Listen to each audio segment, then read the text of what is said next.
All right, so let's follow up on our earlier discussion. We were talking about the concept of electrostatics, which is the study of charges and their interactions. And we had charged some objects up and saw how they attracted and repelled. We talked about the concept of charge comes in a couple of flavors, positive, negative, and neutral. And then we're talking about Ben Franklin's standards for charge. And that's kind of what I want to talk about today a little bit more, is how we can use those standards of charge to figure things out.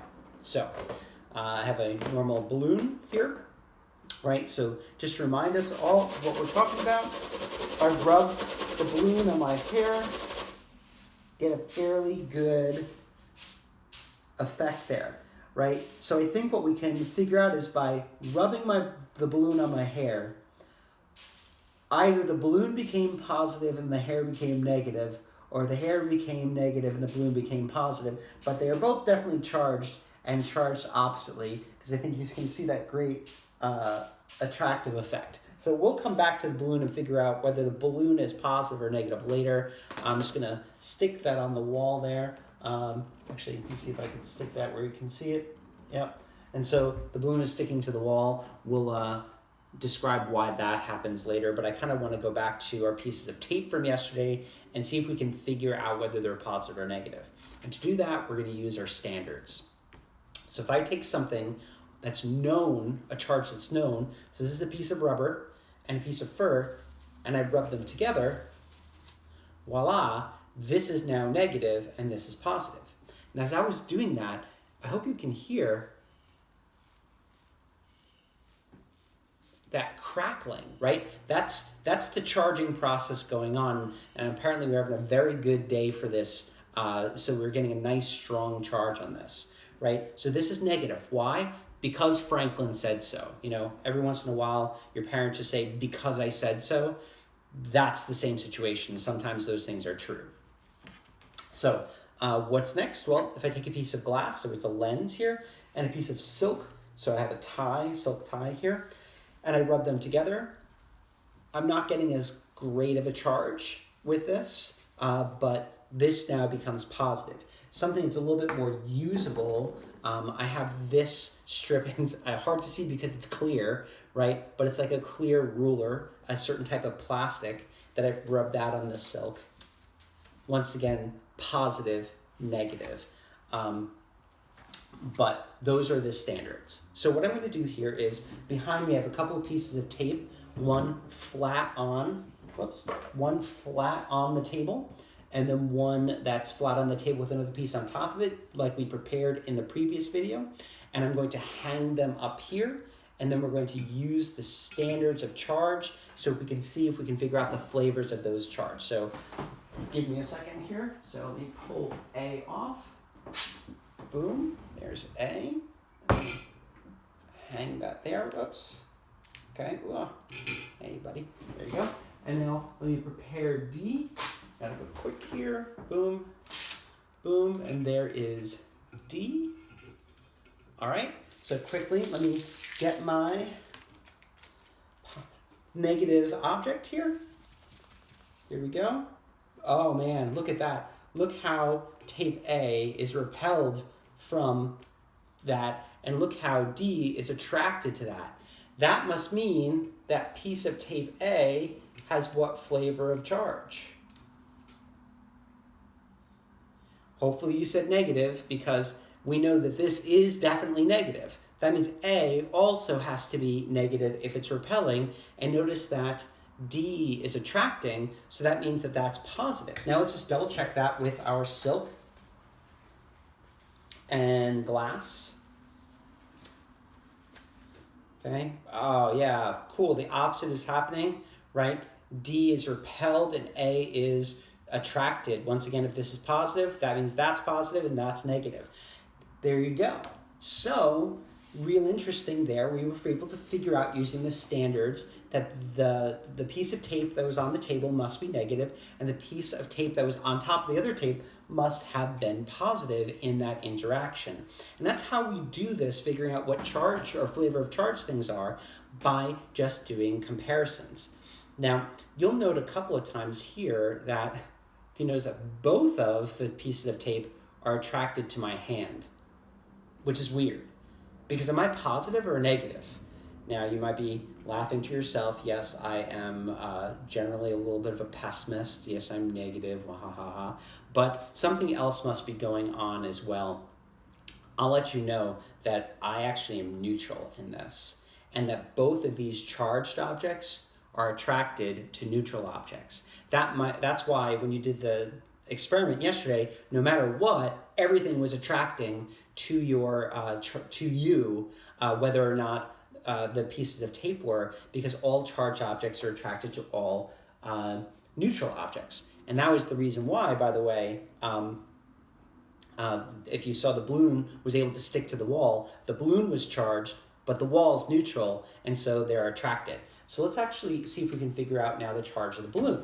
Because now I know a piece of tape prepared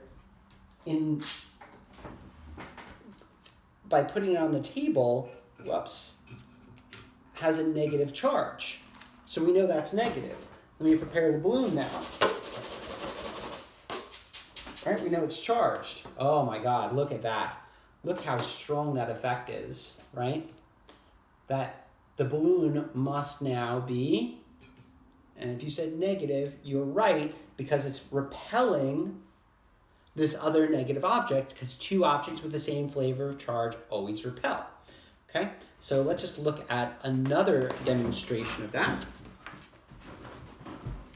Right, I have another one of my green strips here. I've suspended it from my lamp fixture. So what I'm going to do here is charge it up. Let me just do that. Okay, so I'm going to rub it with the fur. Okay, and now I'm going to take my other green strip, which I have also, right? And I rub that with the fur. And if I bring it nearby, you can see it repels, right? Wow, they repel. It repels, okay? So we know that this is negative and that's negative, so they would repel. So I'm having my little Harry Potter moment here where I can, across the distance, get those two things to repel. So from there, let's take a couple of notes about what we're seeing here, because we were able to confirm a lot of our notions about things with the same flavor of charge repel, things with opposite flavor of charge attract, and that all charged objects are attracted to all neutral objects, right? So, like flavors repel, opposite flavors attract, but all charged objects are attracted to all neutral objects. We're gonna have to explain why that works, because that's just weird. But over and over and over again, what I hope you've seen is that there exists a force between all charged objects. And I want to talk about that force for a bit, because that force has a couple of really interesting properties. The first and most important thing about that force is it acts over a distance. The two charged objects don't have to be touching in order for that force to be felt, right? So if I wanted to exert a force on the tape, I would literally have to touch the tape and push it. But this force acts even when the two things are not in contact. So it's a non-contact force. Have we seen another non-contact force? And hopefully what you're reminded of is gravity. Gravity is a non-contact force that can attract two things over a distance. What did we see also? We also saw that differently prepared objects produced different strengths of forces.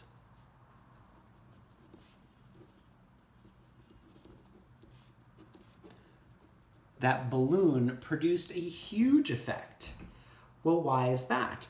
That must be because objects can be charged by different amounts. Okay, so we're going to have to talk about an amount of charge, right? And what determines the amount of charge something has. Apparently, the more charged something is, the stronger the force. So more charged, more force. The other thing we saw was the closer the charges were, the stronger the force. Okay? And this force we're talking about is going to be something known as the Coulomb force or electrostatic force. Why Coulomb force? Because the person who did the major work in order to figure out a lot of stuff about this force and quantify it was a man named Charles Coulomb. And so we named the force after him. And we're going to learn an equation that goes with this that's called Coulomb's law. So we're going to have a reading on Coulomb's law, and then we're going to talk about, well, why do things have charge? What's going on? Like I said, we didn't know until the early 1900s why this was all going on, when we discovered things like electrons and protons. So if you've been wondering why I haven't said anything about electrons and protons, and that's because for centuries, we didn't know anything about electrons and protons, yet still people like Coulomb and Franklin and a whole bunch of other people were able to explain things about charge without actually knowing physically what's going on. So the next time that we talk, you'll have done a bit of a reading, and then we'll talk about what's happening on that atomic level that causes objects to be charged.